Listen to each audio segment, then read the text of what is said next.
പെട്ടെന്നൊരു sudden brake ചെയ്യേണ്ട ഒരു കണ്ടീഷൻ വന്നു കഴിഞ്ഞാൽ ഈ റീജൻ മോഡിലാണെങ്കിലാണ് എനിക്കത് ഫീൽ ചെയ്തിട്ടുള്ളത്.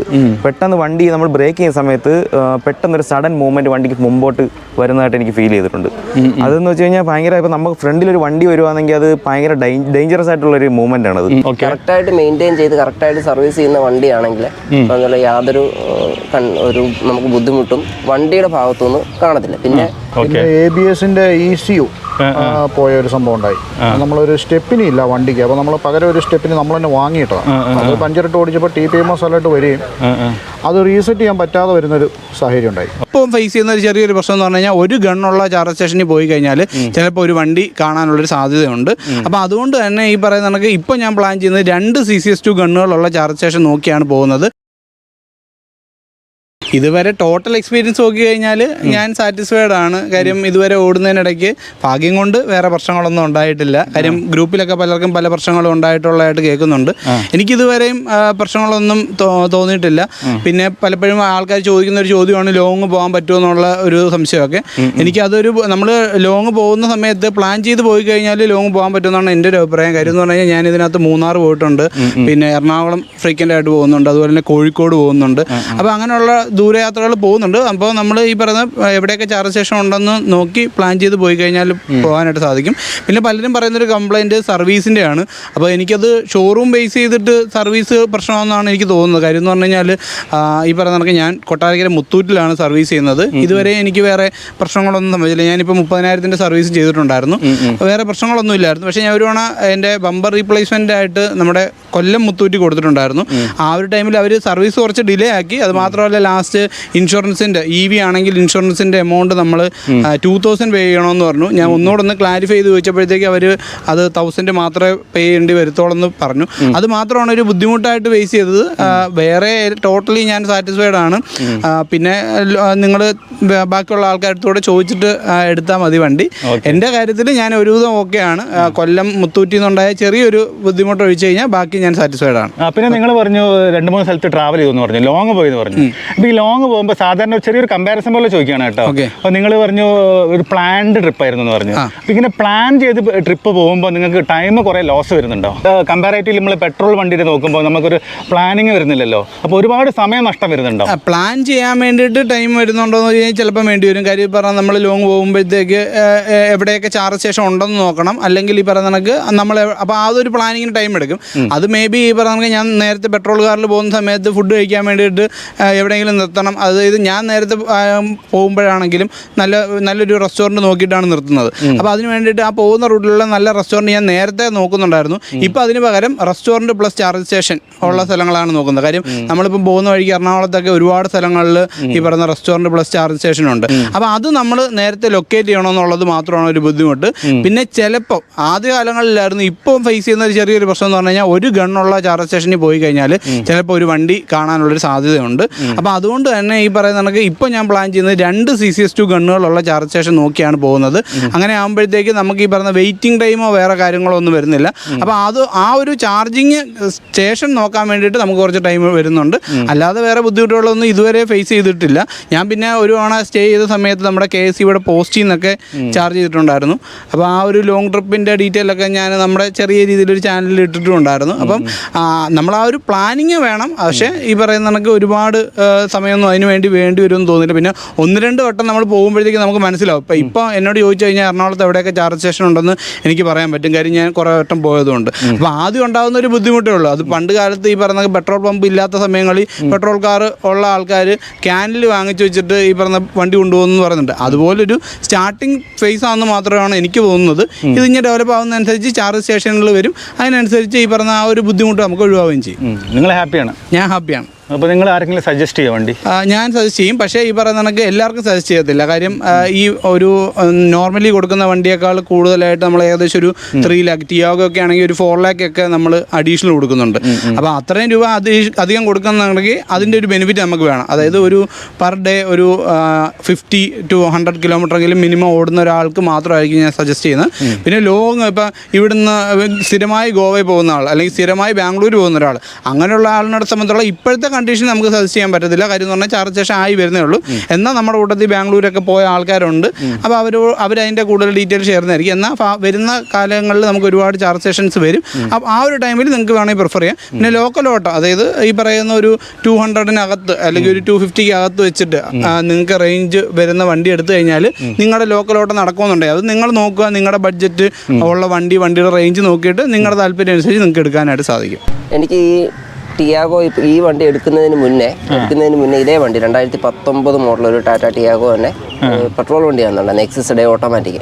അപ്പം ആ വണ്ടി ഇപ്പോൾ ഏകദേശം ഒരു 93,000-94,000 കിലോമീറ്റർ. അപ്പോൾ ആ വണ്ടി നമ്മൾ കറക്റ്റ് 7.5, 15, 22.5 അങ്ങനെ കറക്റ്റായിട്ട് സർവീസ് ചെയ്യുന്നത്. അതേപോലെ തന്നെയാണ് ഈ വണ്ടി നമ്മൾ സർവീസ് ചെയ്തു പോകുന്നത്. കറക്റ്റായിട്ട് മെയിൻറ്റെയിൻ ചെയ്ത് കറക്റ്റായിട്ട് സർവീസ് ചെയ്യുന്ന വണ്ടിയാണെങ്കിൽ അതുപോലെ യാതൊരു നമുക്ക് ബുദ്ധിമുട്ടും വണ്ടിയുടെ ഭാഗത്തുനിന്ന് കാണത്തില്ല. പിന്നെ ഒരു 100-ലൊരു വണ്ടി എന്തെങ്കിലും മെക്കാനിക്കലായിട്ടോ ബാറ്ററിയോ അങ്ങനെ എന്തെങ്കിലും ഒക്കെ പ്രശ്നം ഉണ്ടെങ്കിൽ അതൊരിക്കലും നമുക്ക് വണ്ടിയുടെ കംപ്ലൈൻ്റ് ഒന്നും ജനറലൈസ് ചെയ്ത് പറയാൻ പറ്റത്തില്ല. അപ്പം നമ്മളിപ്പോൾ 33,000 കിലോമീറ്റർ ഓടിയതിൽ ഞാൻ ഹാപ്പിയാണ്. ഇപ്പം എനിക്കൊരു 1 കിലോമീറ്ററിന് അപ്പം ഞാൻ വീട്ടിൽ സോളാർ ചെയ്തിട്ടുണ്ട്, 5 കിലോവാട്ടിൻ്റെ സോളാർ ചെയ്തിട്ടുണ്ട്. അപ്പം എനിക്ക് ഡെയിലി ഒരു 60-70 കിലോമീറ്റർ ഞാൻ ഡെയിലി ആവറേജ് നോക്കുമ്പോൾ, എല്ലാ ദിവസവും ഓടുന്നില്ല, ആവറേജ് നോക്കുമ്പോൾ ഒരു 70-80 കിലോമീറ്ററോളം ഒരു ആവറേജ് ഓടുന്നുണ്ട് ഒരു മാസത്തെ ആവറേജ് നോക്കുമ്പോൾ. അപ്പം നമുക്ക് ഒരു 1 കിലോമീറ്ററിന് 1 രൂപ താഴെ നമുക്ക് റണ്ണിങ് കോസ്റ്റ് ആവുന്നുള്ളൂ. പിന്നെ സർവീസിന് ഇപ്പം 30,000 കിലോമീറ്ററിൻ്റെ സർവീസിന് കൊണ്ടുപോയപ്പോഴത്തേക്കും അതാണ് ആദ്യത്തെ പെയ്ഡ് സർവീസ് വന്നത്. അതിന് നമുക്കൊരു 4,560 രൂപ, 4,570 അങ്ങനെ 2 പൈസ ആയി. ഓവറോൾ വണ്ടിയിൽ സാറ്റിസ്ഫൈഡ് ആണ്.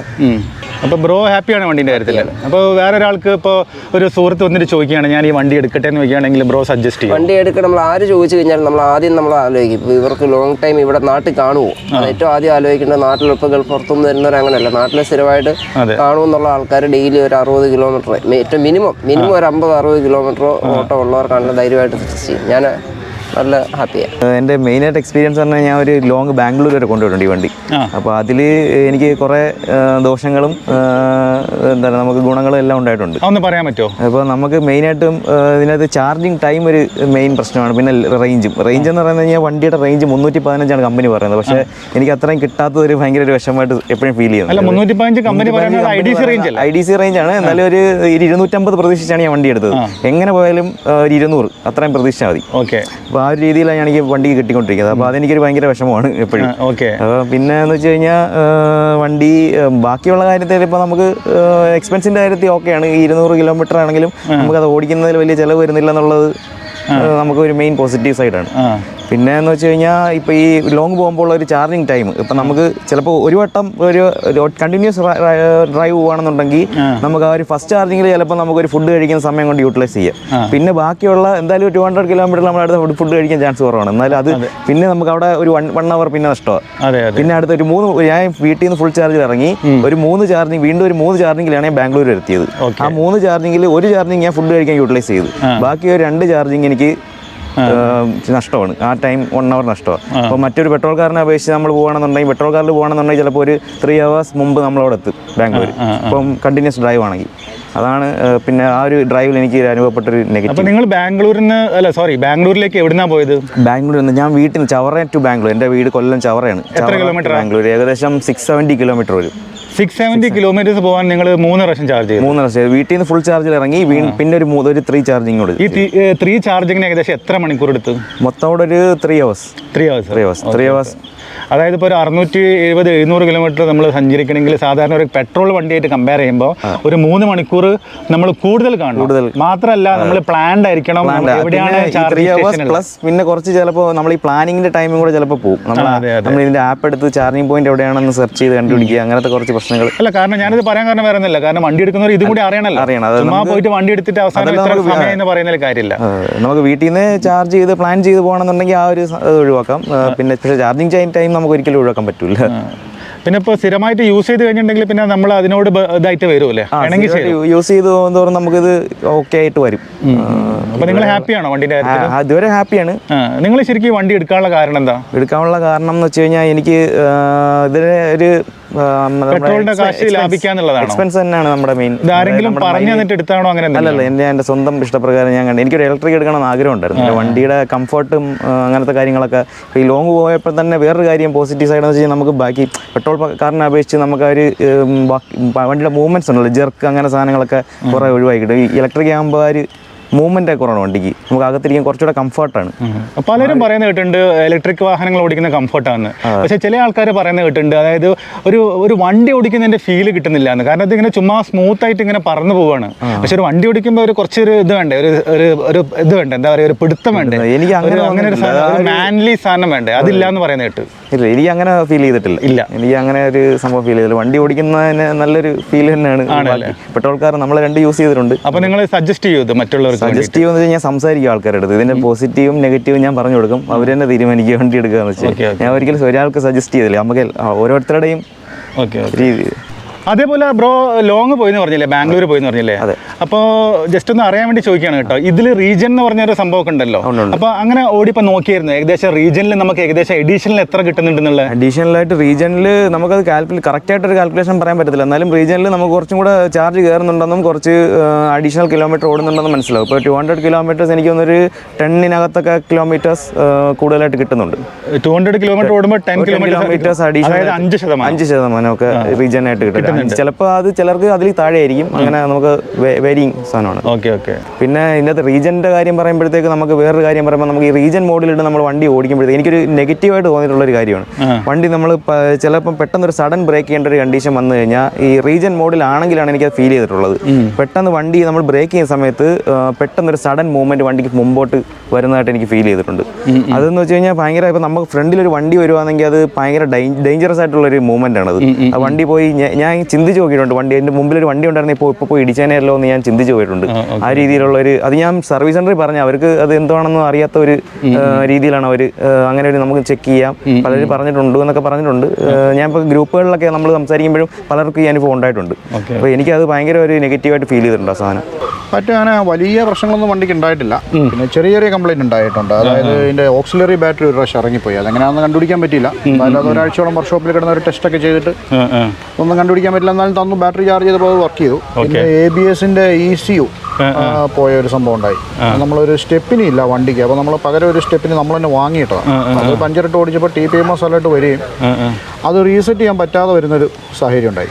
വിസിറ്റ് സർവീസ് സെൻറ്റർ എന്നുള്ളൊരു മെസ്സേജ് വന്നു. അപ്പോൾ സർവീസ് സെൻറ്ററിൽ അത് സോഫ്റ്റ്വെയർ ഒക്കെ ചെക്ക് ചെയ്തിട്ട് അവർക്ക് അതിൽ ക്ലിയർ ചെയ്യാൻ പ്ലാൻ ചെയ്ത് പറ്റിയില്ല. അപ്പോൾ പിന്നെ പ്ലാൻ ചെയ്ത് പറഞ്ഞനുസരിച്ച് അതും മാറ്റി തന്നു. അങ്ങനെ 2 കംപ്ലൈൻറ്റേ വന്നുള്ളൂ. ധാരാളം യാത്ര ചെയ്തു, കേരളത്തിൻ്റെ പുറത്തൊക്കെ പോയി. മധുര, രാമേശ്വരം, എത്ര കിലോമീറ്റർ ഓടി ഇപ്പൊ വണ്ടി 23,000 കിലോമീറ്റർ ഓടി. ഈ മധുര രാമേശ്വരം പോയി എന്ന് പറഞ്ഞാൽ ഒറ്റ സ്ട്രെച്ചിൽ എത്ര കിലോമീറ്റർ ഓടി? ആദ്യം രാമേശ്വരമാണ് പോയത്. മധുരയും തഞ്ചാവൂരും ശ്രീരംഗവും വേറൊരു ട്രിപ്പായിട്ടാണ് പോയത്. അത് ശരി. അപ്പോൾ ഏറ്റവും കൂടുതൽ ഓടിയ ഏത് സ്ഥലത്തേക്ക് പോയത്? രാമേശ്വരം തന്നെയാണ്. അത് എത്ര kilometre total from gate to gate, വീട്ടിൽ നിന്ന് പോയിട്ട് തിരിച്ചെത്തുന്നവരെ ഒരു 900+ കിലോമീറ്റേഴ്സ് ഉണ്ട്. ആണല്ലേ? എത്ര ചാർജിങ് ചെയ്ത്? ചാർജ് വീട്ടിൽ നിന്ന് ഒന്ന് ചെയ്തു. പിന്നെ രാമേശ്വരം പോയപ്പോൾ പിന്നെ കുട്ടിക്കാനത്തുനിന്ന് ഒരു ചാർജിങ് ചെയ്തു. പിന്നെ മധുരയുടെ ഔട്ട്സ്കേർട്സിൽ ബൈപ്പാസിലൊരു ചാർജിങ് സ്റ്റേഷൻ ഉണ്ട്, അവിടെ നിന്ന് ചെയ്തു. പിന്നെ ഞാൻ രാമനാഥപുരത്ത് ചെയ്തു. അങ്ങനെ 3 ഫാസ്റ്റ് ചാർജിങ് ചെയ്തു. പിന്നെ രാമേശ്വരത്ത് ചെന്നപ്പം ഒരു 60% ഉണ്ടായിരുന്നു. ഞാൻ ഹോട്ടലുകാരനെ എനിക്ക് സ്ലോ ചാർജ് ചെയ്യാനുള്ള ഒരു ഫെസിലിറ്റി തന്നു. ചെറിയ പൈസ കൊടുത്തപ്പോൾ അയാൾ തന്നു. അവിടുന്ന് ചെയ്തിട്ട് തിരിച്ച് വീണ്ടും രാമനാഥപുരം, മധുര, പിന്നെ കുമളി എന്നാണ് ചെയ്തത്.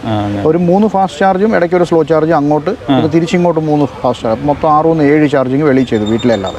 ശരി. അപ്പോൾ ടോട്ടൽ ഏകദേശം നമ്മളിപ്പോൾ സാധാരണ ഒരു പെട്രോൾ വണ്ടിയിൽ പോകുന്നതിനെക്കാട്ടും എത്ര സമയം കൂടുതൽ എടുത്തിട്ടുണ്ടാവും?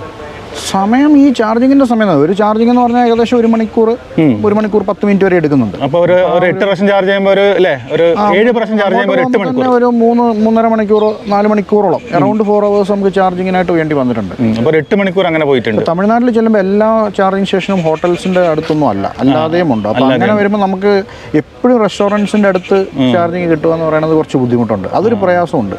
അപ്പോൾ നമുക്ക് ചാർജ് ചെയ്യണം, അടുത്തുണ്ടെങ്കിൽ ഫുഡ് കഴിക്കാം, അല്ലെങ്കിൽ പിന്നെ ഫുഡ് കഴിക്കാൻ വീണ്ടും നിർത്തണം. അല്ല, ഞാൻ ചോദിച്ച പറയുന്നില്ല, നമ്മളിപ്പോൾ ഒരു ലോങ് പോകുമ്പോൾ എത്ര കംഫർട്ടബിൾ ആണെന്ന് അറിയാൻ വേണ്ടിയിട്ടായിരുന്നു. പക്ഷെ നല്ലതാണ്. കാര്യം എന്താണെന്ന് വെച്ചാൽ ഒരു 100-200 കിലോമീറ്റർ ഓടി കഴിയുമ്പോഴാണ് ഒരു ചാർജിങ് വരുന്നത്. ഒന്ന് റിലാക്സ് ചെയ്യാം. ആ സമയത്ത് നമുക്കൊരു ബ്രേക്ക് കിട്ടും. ചിലപ്പോൾ നമ്മൾ ഒരു പരിചയമുള്ള സ്ഥലത്ത് നിർത്തുന്ന സ്ഥലമൊക്കെ ഒന്ന് കണ്ട് നടക്കാം. അവിടെ കുറച്ചൊന്ന് റിലാക്സ് ചെയ്യും. ഇപ്പം നമ്മൾ ഒരു 3-4 പേരുണ്ടായിരുന്നു, ഇപ്പം കുട്ടികളും ഒക്കെ ഉണ്ട്. അപ്പോൾ അവരൊക്കെ ആയിട്ട് വർത്താനം പറയുമ്പോൾ ഇതിൻ്റെ ആ ഒരു ബോറടി നമ്മൾ ഫീൽ ചെയ്യില്ല. പ്ലാൻഡ് ട്രിപ്പ് ആയതുകൊണ്ട് ഒട്ടും ഫീൽ ചെയ്യില്ല. പ്ലാൻഡ് ആണല്ലോ ഇങ്ങനെ ലോങ് പോകുന്നതെല്ലാം പ്ലാൻഡും നമ്മൾ എവിടെയൊക്കെ സ്റ്റേ ചെയ്യണം എന്നൊക്കെ മുൻകൂട്ടി 1 മാസം മുമ്പേ നമ്മൾ പ്ലാൻ ചെയ്താൽ പോയത്. അപ്പോൾ പിന്നെ അങ്ങനെ ഒരു ബുദ്ധിമുട്ട്. ഈ പ്ലാനിങ് ചെയ്യുന്നതിന്റെ ഇടയ്ക്ക് എവിടെയെങ്കിലും ഒരു പാകപരീക്ഷകൾ എന്തെങ്കിലും പറ്റിയായിരുന്നു? അതായത് ഇപ്പോൾ നമ്മൾ വിചാരിച്ച പോലെ അവിടെ എത്തിയില്ല, അങ്ങനെ എന്തെങ്കിലും? വിചാരിച്ച പോലെ എത്താന്ന് പറഞ്ഞാൽ തിരിച്ചു വന്നപ്പോൾ രാമനാഥപുരത്ത് മറ്റൊരു നെക്സോൺ ചാർജ് ചെയ്യാനിട്ടിട്ടുണ്ടായിരുന്നു. അപ്പോൾ ആ സമയത്ത് അദ്ദേഹം അത് പൂട്ടിയിട്ടിട്ട് എവിടെയോ കഴിക്കാനായിട്ട് ഓട്ടോറിക്ഷ പിടിച്ചു. ഈ വണ്ടിയുടെ ചാർജിങ് കട്ടായി കിടക്കുക. അപ്പോൾ ഈ ഗണ്ണ് ഊരി ഇപ്പോൾ നമ്മുടെ വണ്ടി കുത്തി കഴിഞ്ഞാൽ ഇനി അയാൾ വരുമ്പോൾ ഇനി ക്യാൻസൽ ചെയ്ത് ഇത് ആരുടെ വണ്ടിയാണെന്നും അറിയില്ലല്ലോ. അപ്പോൾ പമ്പുകാരോട് ചോദിച്ചപ്പോൾ അവർ പറഞ്ഞു ഞങ്ങളോടൊന്നും പറഞ്ഞിട്ടില്ല, അങ്ങേര് ഇട്ടിട്ട് പോയേക്കണമെന്ന് പറഞ്ഞു. പിന്നെ അദ്ദേഹത്തിനെ വിളിക്കാൻ നമ്പറോ കാര്യങ്ങളോ ഒന്നും ഇല്ലായിരുന്നു. പക്ഷെ ഒരു 20 മിനിറ്റ് കഴിഞ്ഞപ്പോൾ പുള്ളി മെസ്സേജ് ഫോണിൽ വന്നിട്ട് കട്ടായത് അന്വേഷിച്ച് പുള്ളി തിരിച്ചു വന്നിട്ട് വീണ്ടും അദ്ദേഹം വണ്ടി കുത്തിയിട്ട് അവിടെ തന്നെ ഇരുന്നു. അപ്പോൾ അങ്ങനെ ഇരുന്നപ്പോൾ ആ ഒരു മണിക്കൂറോളം അധികം നമുക്ക് ഒരു പ്രശ്നം, അതിൻ്റെ ഒരു ഡിലേ ഇങ്ങി വരെ വന്നു. പക്ഷെ മൊത്തത്തിൽ നോക്കുമ്പോൾ ഓക്കെയാണ്, കുഴപ്പമില്ല. കുറച്ച് ബുദ്ധിമുട്ട് നമ്മൾ സഹിക്കണം. എന്നാലും ഫ്യൂൽ കോസ്റ്റ് വെച്ച് പിന്നെ യാത്രയ്ക്ക് പ്രശ്നമൊന്നുമില്ല. ഡിക്കി സ്പേസ് ഒക്കെ കുറവായിട്ട് ഒരുപാട് ലഗേജ് കൊണ്ടുപോകാതെ നമ്മുടെ ലഗേജ് കുറവാണെങ്കിൽ. ശരി ബ്രോ, എന്തായാലും വന്നാലും ഒരുപാട് സന്തോഷം. Thank you. അപ്പോൾ ബ്രോ എന്തായാലും നിങ്ങളുടെ 3ആളുടെയും വാല്യബിൾ സമയം തന്നതിൽ ഒരുപാട് സന്തോഷം കേട്ടോ. ശരി ബ്രോ, താങ്ക് യു. അപ്പം നമുക്ക് വീണ്ടും കാണാൻ. Okay bro, thank you. I get those goosebumps every time.